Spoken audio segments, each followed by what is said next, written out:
Welcome to Shelby County Board of Supervisors meeting this January 6, 2026.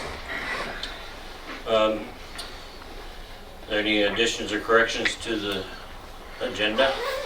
None. If not, do I have a motion to approve? Motion. Second. Motion by Mike, second by Bryce. All in favor, say aye. Aye. Oh yeah, do anybody have any conflicts? None here. No. No, me either. Okay. Everybody read the minutes from January 2nd. Any changes? Now a motion to approve? Motion. Motion by Bryce. Second. Second by Mike. All in favor, say aye. Aye. Motion carried. Okay, everybody looked at the claims? No. Yeah, we didn't have any new ones since that last meeting. Nope. It's Okay. not Monday or last. Okay, I'm just reading my paper. Yep. All right, pipeline liaison report, Steve Kinkle.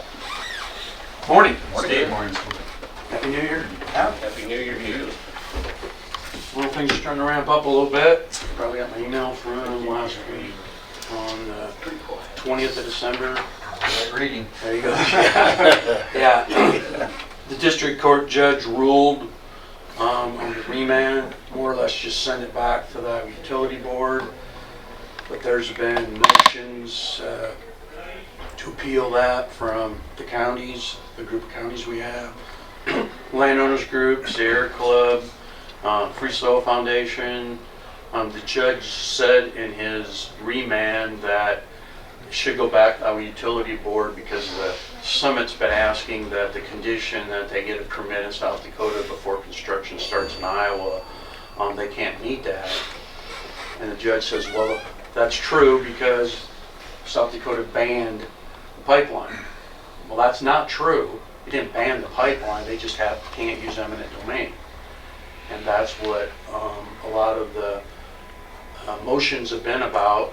That, and according to law from listening to the attorneys, a remand doesn't open up and you get a big bite at the apple, whatever you want to change. It is specific, so you have to specify. And so since it is specific to what's going on up in South Dakota, one, they reminded the judge that it's not a ban, and two, he should be giving some direction of what they can, that they being the Iowa Utility Commission, what they can be ruling on. It's not just wide open on anything Summit would like to change. So that's where we're at with that. Okay? If there's any questions on that part, so we'll see. The saga continues. So until we hear back from that judge, then I'll let you know. The second thing is the legislative session starts next week. There are two bills being floated around out there. One is by the House. Steve Holt and Charlie Thompson, who have been leading in the House the last 4 years, are talking. They want to come with a clean eminent domain bill and not have 5 other things attached to it, similar to South Dakota's bill, where they have no eminent domain for CO2 pipelines on agricultural land, period. So I think you're going to see something close to that coming out of the House.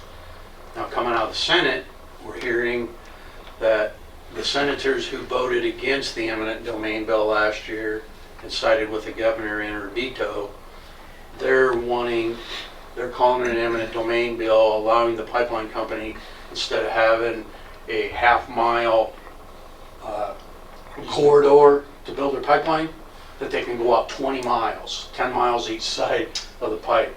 To give you how large that would be in Shelby County, it would take up 2/3 of our county and go into Harrison County. Now a county that's thought for around 4.5 years that they were not involved with the pipeline could be involved with the pipeline. The problem with that bill, they're making it wider so they can find, of course, landowners that are willing to participate. That's fine, but they don't take the eminent domain off the table. So if Summit still doesn't find, or a pipeline company, whoever they are, doesn't find the landowners, they can still eminent domain them. Well, that's not an eminent domain bill, because how hard are they going to work? So that's going to have a lot of opposition. So I see a very difficult time between the House and Senate working on this, and then you have where the governor's going to be. So this will be an ongoing battle. So, okay? Okay, and I plan to go down to Des Moines next week, especially if I hear any of the bills will be coming out, and then we'll see. Okay? Thanks, Steve. Thanks, Dave. Hey, Chris Fredrickson, Secretary. Good morning, all. Hi, Steve. Chris. Okay, Chris, let me. That's okay. I knew it. Called worse, I bet. That's right. Someday. A few quick things, nothing too exciting. Both excavators are still out. The weather's holding, so Okay. Put frost in the ground and all much? I don't know. Today's the first day we've been really digging, but we've been putting smaller pipes in and no issues. So I think very little, at least where we happen to be. So one is in the southeast corner and one is in the southwest corner right now. Again, just trying to do smaller pipes so we can get done in a day or so, along with some minor ditching. That way if things do turn, we can recoup and bring everything back in. So keep playing it by ear, and 2 weeks still looks good. Spot rocking is necessary. Hopefully this will hold us till spring, until we can really start rocking things and just keep the amount we put out down. If it starts snowing, we don't blade it off. So the bridge crew did get back to the Woodland Pipe project as of this morning. It's been muddy, wet, site's inaccessible. So they went down yesterday and could get to it. So they are back. Should have all the remaining structure pulled out and completely off site hopefully by this week. Looks like Thursday now, maybe a pretty good chance of decent rain, so that will kick us out of there at least another week. It seems like every time it rains it takes a week or better for it to dry out. So at least a little progress, and more is better for the spring. So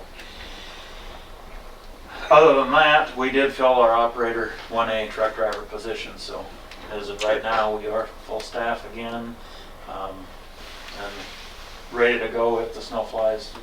We have a body for the seat. So He's got his CDL.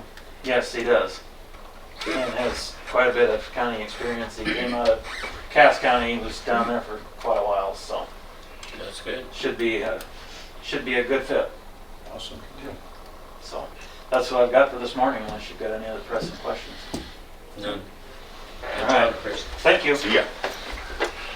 Todd Delaney, Shelby County Chamber report. Good morning, everyone. Morning.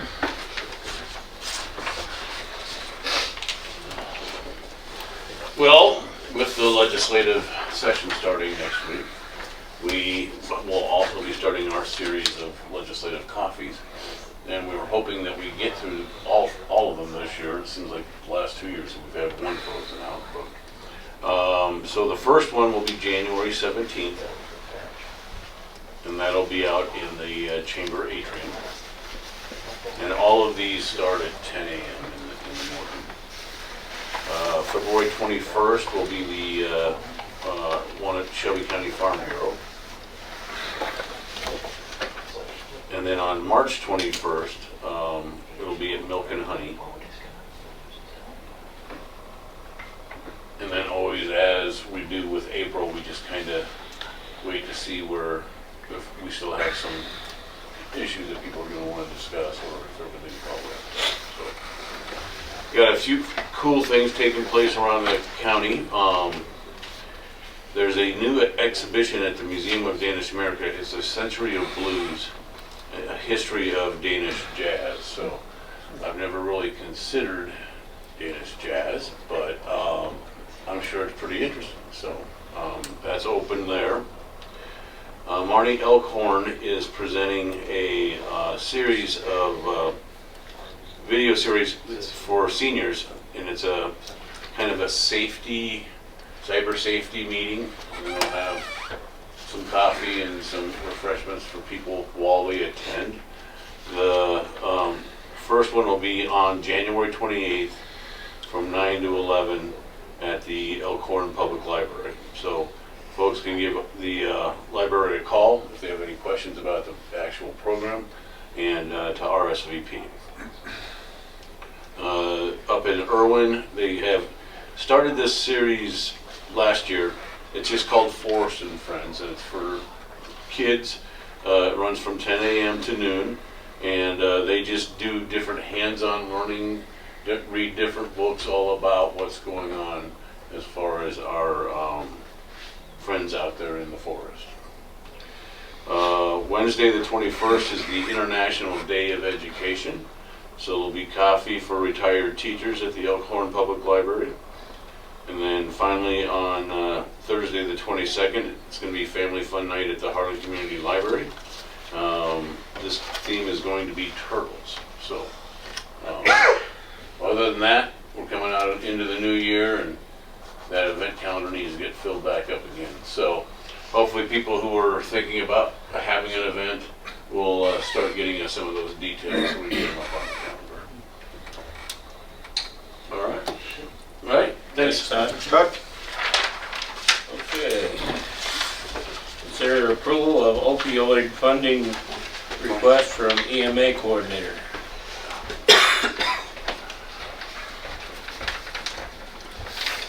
Morning, Alex. Morning. Alex? So I talked with Karen about this, was it last week, Larry? The meeting? I don't remember. Your first meeting of the year. So we have a EMS conference that we put on through Shelby County every year. Brings in all the volunteers from Shelby County and now our paid staff, but then everyone around us. Again, they get all of their CEUs to stay certified in this weekend conference. It used to be funded, or it still is funded, with the Emergency Services Association money. They used to get funding from the hospital every year to help put on this conference. That funding has since went away since the ambulance commission is no more and it's now run through the county. They do still have some money that they can put towards the conference, but I was just wondering and asking if we could potentially use some of the opioid funding to put like $1,000 towards the conference. I know that there has to be some training and prevention that's correlated with using the opioid dollars, and about half the classes that they have in this would qualify for that, with between airway management and some stuff with Narcan and all that kind of stuff. So that was what I was asking, is for $1,000 to help with the EMS conference for Shelby County. Some money there. I don't see a reason not to. Nope. Do you have a motion? I'll make a motion. Motion by Bryce. I'll second. Second by Mike. All in favor, say aye. Aye. All right. Motion carried. Thank you. Anything else you want? Roll. I'm gonna stop. I'm gonna stop on a high note. Yeah. Christmas is over, right? Sorry. Thank you. Anybody have a department head report? Here comes Kenny. All right. I'll just give you guys a brief update. This is what you want to hear, right? More comments. It's our last new ambulance that was purchased. I think this was Medevac's last one, maybe the 2022-2023 ambulance. Engine failure on it. I think I kind of talked to a couple guys about it a little bit, but they're looking at either rebuilding the top end or maybe replacing the whole engine. So that kind of threw a wrench in some of our plans for some of our development goals we're doing, and I did a bunch of budget work prepping for the next couple of weeks with meeting with Darren for fiscal year 27, and trying to look at establishing sustainability across this system with some capital planning so that we can kind of look at down the road, and because in the next 5 years we have to replace 2 more ambulances. So how can we budget that and manage that? And then the budget as a whole, where we're at on that, requesting to kind of renegotiate the agreement with Virtu to help fill some of that gap and funding, and then ensure that we can get that equipment replaced over the next 5 years to fulfill our agreement to them and also the county as a whole with 911 services. So and additionally, kind of talked about it a little bit with the out-of-county transfer incentive, some regionalization stuff that we kind of put out there to get a feel for that, where we're going to establish a specialty care transport team to do like high critical care transfers, high risk OB, NICU, pediatric tech transports, where we can generate some revenues off of that, help out the counties around us in those facilities where maybe we might have a local end up where they don't have that service available if there's no helicopters available. So kind of feel like that doesn't exist really anywhere around here. They kind of rely on the teams that are already in place, but to have a specialty care transport team that they call when they can't fly somebody is kind of one of our innovations that we're trying to develop. And there's also a rural system development program that they released through CMS that Iowa was just awarded $2 billion for, that will come out to help really fund that whole program. So kind of put some feelers out there and getting some fire started to get some motivation behind that. And we've had over 120 people reach out and express interest in doing it. So That's great. yeah. We finished the year last year with 1,444 calls. 404 transfers came out of MERC2.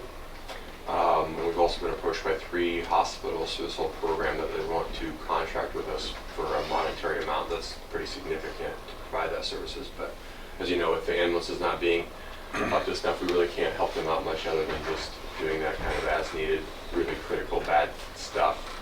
So that's kind of where we're at. We had over 90,000 in funding secured through grants and the abatement funding. And we're going to do a little PR post on that on our Facebook page to kind of let everybody know what we've tried to do for system improvement goals. And there's 29,563 miles that we went with patients, transport loaded patient miles too. So just some fun information that we're going to put out there. The 2026 goals, we are going to get everybody certified in advanced trauma and in neonate resuscitation. And we're also going to look at some more community type events where, like the Path to Truck, where we try to raise some food for like the food pantries and stuff like that. Just try to get more involved in the community too. So we're also going to be doing community response feedback surveys. So when we go take a patient in or we pick a patient up, we're going to do like little postcards with QR codes where we get some feedback on our service and some areas of improvement. And that's also kind of required for one of our grant programs we're going to be part of. So It's a good idea. awesome. Yeah. Keep moving forward. Now, I've seen your carpentry skills. You sure you can't rebuild an engine? One of my other hidden skills is I've actually built a lot of motors in my life. Oh, really? Yeah, Okay. I used to race down here at Shelby County, so we build motors in the back of the shop, and I'm thinking my about brother's it. also a machinist. So. But yeah, I can handle it, but you know how it is to get in those tight little cabs on those van style ambulance chassis. You got to pull the whole cab off to You don't actually need get your it. knuckles all busted up. Yeah, I know. So yeah, they're ordered the parts. I don't have any idea that once they get torn, they'll find out if they have to replace the whole motor. Depends on if any of the damage under like the main bearings and stuff like that. So. Where are you getting that done? Keys. They kind of give us a quote on it, so it's either going to be one price or double the price. We'll find out. Yeah. But hopefully they can get it in right away. And for right now, it's still okay for like around town. Worst case scenario is engine completely fails, so, which is what we're potentially looking at. But right now, it's not affecting our. There'd be warranty with that on the rebuild engine. It's got 100. Well, yeah, the new. If we got a reman engine, it would have warranty. If they just fix the top end of it, which is what they're talking about doing, there might be like like a 90-day type thing. But I know both of those trucks. One got a new transmission. This one's looking at a new engine. So hopefully we can get 3 to 5 years out of them without any more problems. But then hopefully, as far as like the one team approach that we're going after, keep them around for a satellite unit to replace some of the volunteer agencies. So. All right. Thank you, sir. Thank you. Okay, supervisors reports. Anybody got anything? Nothing for me. At the Conservation Board meeting last night, went over the budget. One big thing they have going, a tube going under the road on the north side of the Mantino Park separates the boat ramp from the new campground. That's failed. Its van broke, and basically you can't get to the new campground now. So it's going to be a big project for them, and I think Nick's going to give you a call, Chris. Okay. So, but yeah, it's a 6-foot tube. It's a big bit too. So, Something we work on in the winter, or have to wait till spring? I'm gonna let Chris and his Is that team weather? make the call Yeah. on that, I think. So, Depends on whether the weather holds. yeah, but basically you can't get into the park because it's undermined. You can actually walk under the road. So, yeah. Other than that, hotel motel next week. Give some money away, and that's about all I have. Okay, I don't have anything, so we'll move on. Okay, we'll set the date and time for the first reading of Shelby County Ordinance number 2026-1, open burn. And Taryn tells me that's gonna be on February 3rd. Is that okay with everybody? Okay. Consider approval of, Motion on that. oh, Next yep, time. you want I'll one? make a motion to set February 3rd for the public hearing. Motion by Mike. I'll second. Second by Bryce. All in favor say aye. Aye. Thanks, Jamie. Motion carried, yeah. Keep me on the straight and narrow. Okay, consider approval of the City of Panama abatement. City clerk reached out, and they have acquired a property, it's like in January of '24, and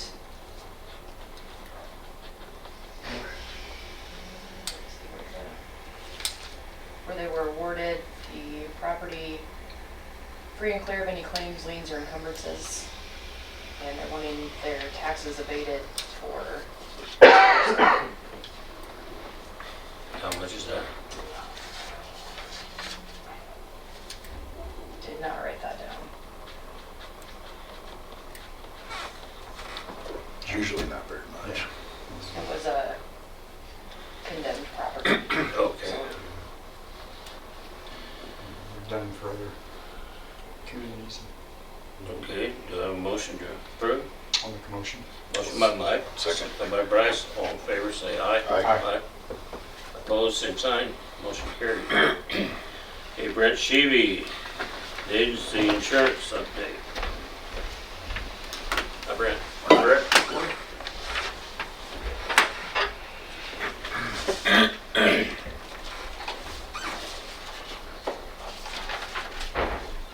This gonna hurt. Not too bad.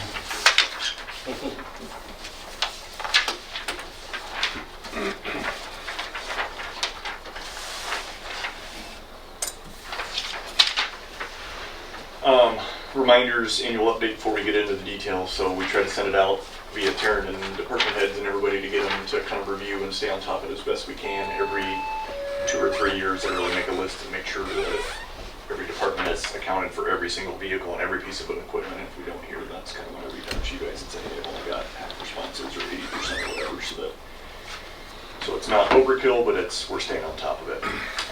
We also attend 2 different ICAP holds agent training seminars, because obviously a program like this is unique, it's specific with a pool.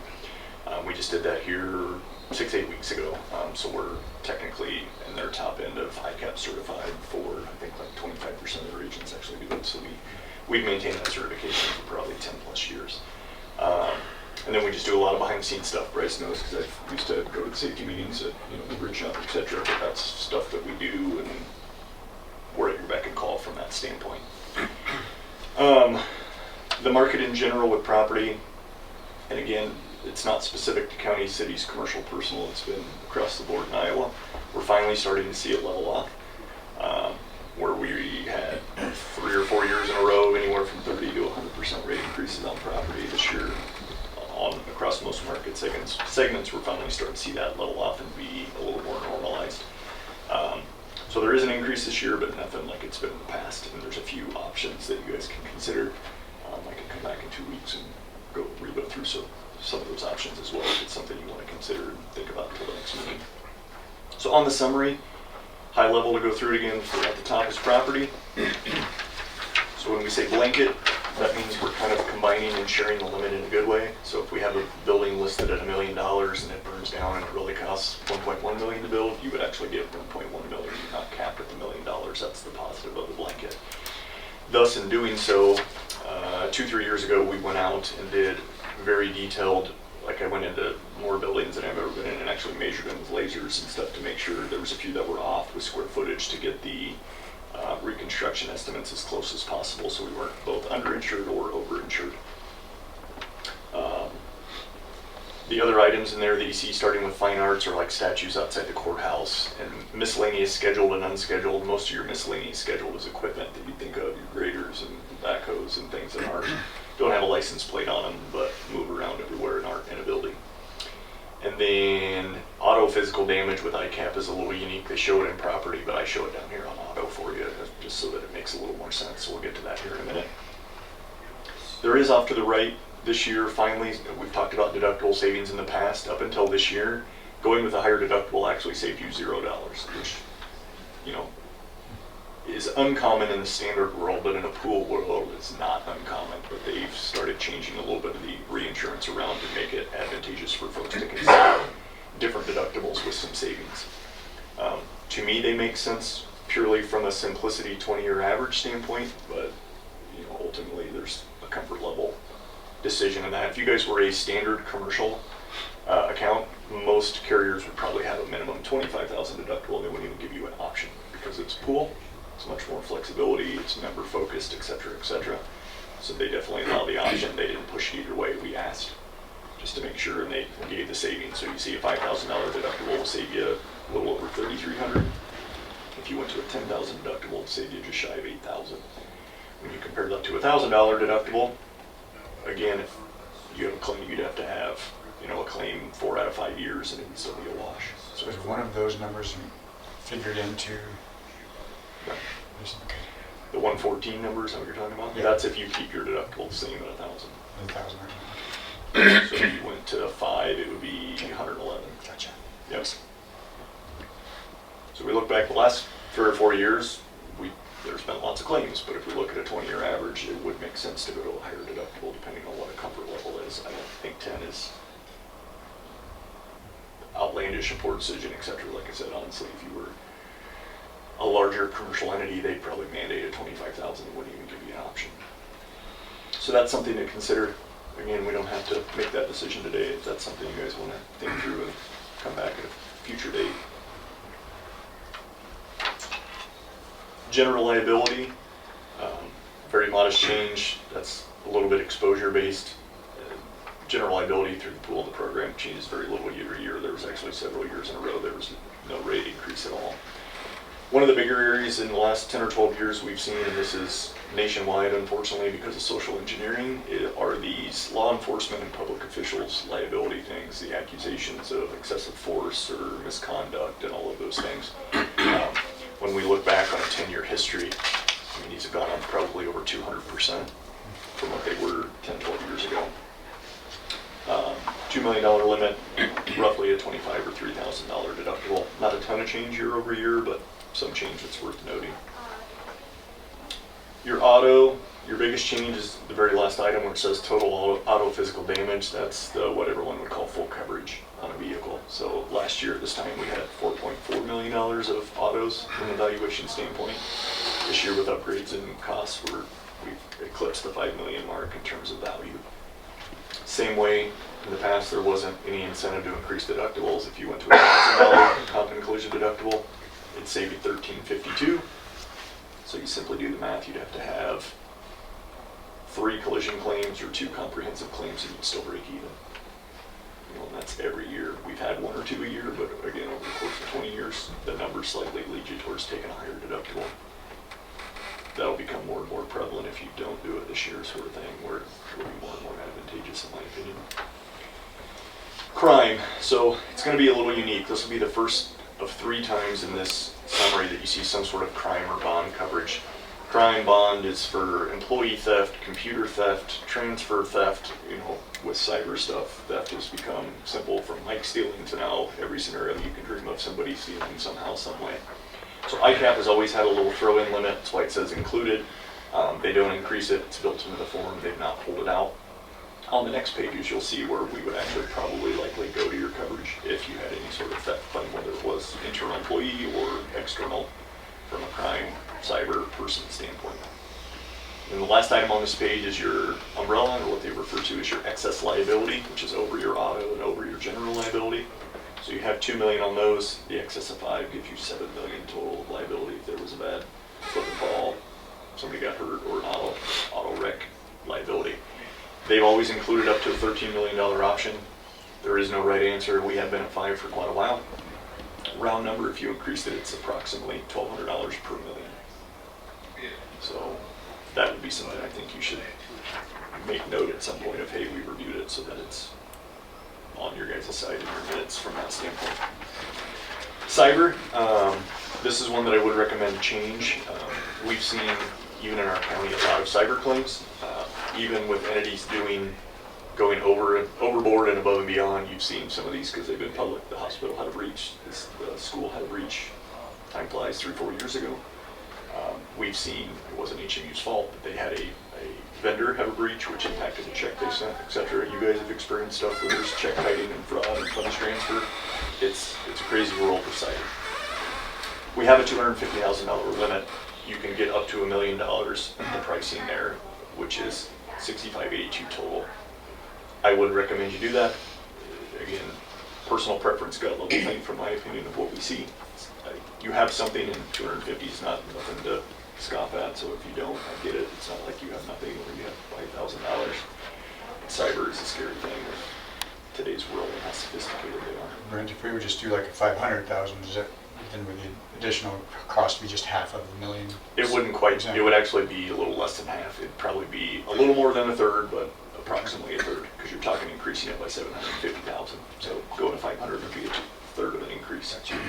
So yeah, round number, $2,200 is what it should be. So from purely an ICAP standpoint, and you'll see the second item here says bond travelers below.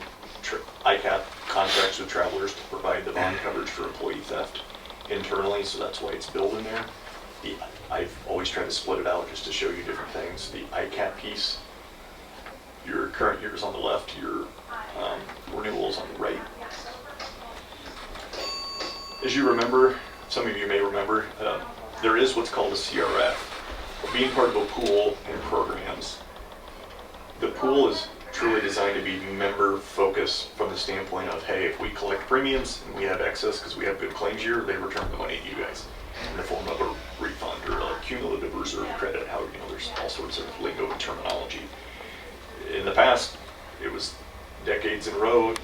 Every county would get a CRF refunded, and you'd actually get like a voucher that she would send in with a check, and it would say, hey, you got a $5,000 voucher, it's less. Nobody's gotten one almost in any pool up until now. We're starting to see those again.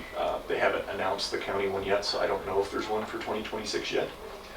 But we've had about a 4-year run, and it's clear down on the bottom right, a 5-year run where there's not been a CRF since 2021. It probably will start to come back as rates are leveling off, and we've had, knock on wood, 2025's in the books. We can say this, we had a good weather year, finally, in the Midwest. It's been a long time since we've had that. Work comp does have a different effective date. It runs July to July. Work comp premiums can vary a ton because you're in a, I'll say, pooled specific program, only in a positive way that they give extensive discounts that standard carriers don't provide. Generally, if you're in the standard market with work comp, it can vary 15 or 20% separate from your mod.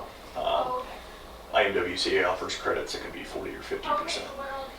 I didn't look just because I didn't think it was totally pertinent, but I know for a fact, and some of you know this, if we go back and look 7-8 years ago, your work comp premium was well over 100,000. So we need to keep doing the safety meetings and the reminders. So, coordinate with me and let me know who and when and where I need to be, and we'll have those reminders, because it is a substantial budgetary impact if we start being not as good as the norm. Right now we're much better than the norm, so you're getting substantial discounts. You'll see there's a 38% credit on your mod and an additional 20% credit just with IMWCA because of good experience. So we don't want that to double the other way and we're 150,000 again, because that lingers for a few years when you do that. Bonds, this is the back-to-back here. So the reason we have these specific bonds is Iowa code actually requires you to have them. Elected officials are, by state law and state code, required to have them. So we have and they'll allow you to even share a bond. So we have these positions here on the left where it is by position. You guys are even on here sort of thing, and it's bonded. That's the only reason we have them, is it's required by state law. So there is no getting around or out of it. Not expensive, but it is what it is. Probably the more substantial policy is the one right below it, labeled crime travelers policy. That's the one I talked about that's billed by ICAP. You have a $500,000 employee theft coverage, as well as some a little more extensive computer fraud and funds transfer fraud coverage. That coverage tied in with your cyber, one of the two, 99.9%, should pick up some sort of deception, email, transfer, wiring situation sort of thing, because usually where one will deny, the other one will pick it up. So it says included, but again, round number up top, it's $2,249 for that crime policy with travelers. And then the farm policy is the county farm. We've got a few buildings. You see the premium changes have been very slight. So then the grand total below goes from the 316 to 345. Questions? Why is the farm broken out separate from all the other buildings? Because not all counties own farms. Oh, okay. And farm is technically falls under the commercial realm, but it's also separate. So ICAP's like, well, we don't write farm, it's property. They cover the liability for it, it's just farm buildings. Their form doesn't really contemplate a grand bid. So that's why we split them. Right. Question? Just to remind you, and I send these to Taryn and folks, I mean, when we get these, there are summaries in here that we have department heads review at each building that limits personal property and scheduled property. And as we go further, it'll even show you what those scheduled items are. So then we have lists of, all the items and their value, and this is what we send out to department heads to say, hey, is there an item on here that you sold that you got rid of that you didn't, or a vehicle? Sometimes they do still get missed, which is why about every 2 or 3 years I make everybody like, okay, this is my vehicle, because it's, well, that one got sold to this department and that one, and people don't know, and they think it's gone, and it's not. Or they only look for their vehicles, not the ones that are on there. So there are very detailed lists that we send out to them every year. There is some forms that ICAP requires you to sign. Usually give these to Taryn and have you guys sign off on them however you want. I don't need these back today. If you want to, great. I just need them sometime here in the next couple of weeks. The first one is a commitment to continue. It just says, yes, we want to, and we'll mail the check by X date, depending on when your processing. Do we sign those before we decide if we want to increase any of these levels? I would tell you to wait until you make those decisions, because one of them is we want to keep our limits as is, or we want to make these changes. So I can leave these with you, and then you can just let me know when you make changes. Yeah, you can make final decisions on them. If you want me to come back in 2 weeks, just let me know. Hey, can you come back? We have some questions, or hey, we're good. Pick the forms up from Terry. Either way, I can do whatever you want me to do. Probably need to just plan on it. What do you think? You should plan on coming back? Yeah. Okay, no problem. So department heads should probably look at these increases, because it affects their budgets. Yeah. So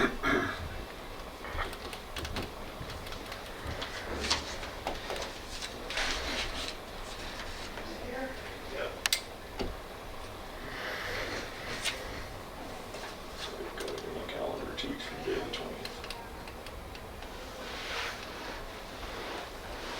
Thank you.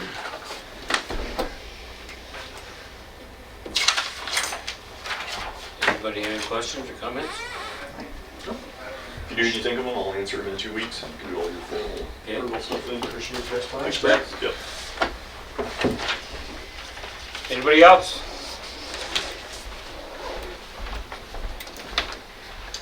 If not, we can be adjourned.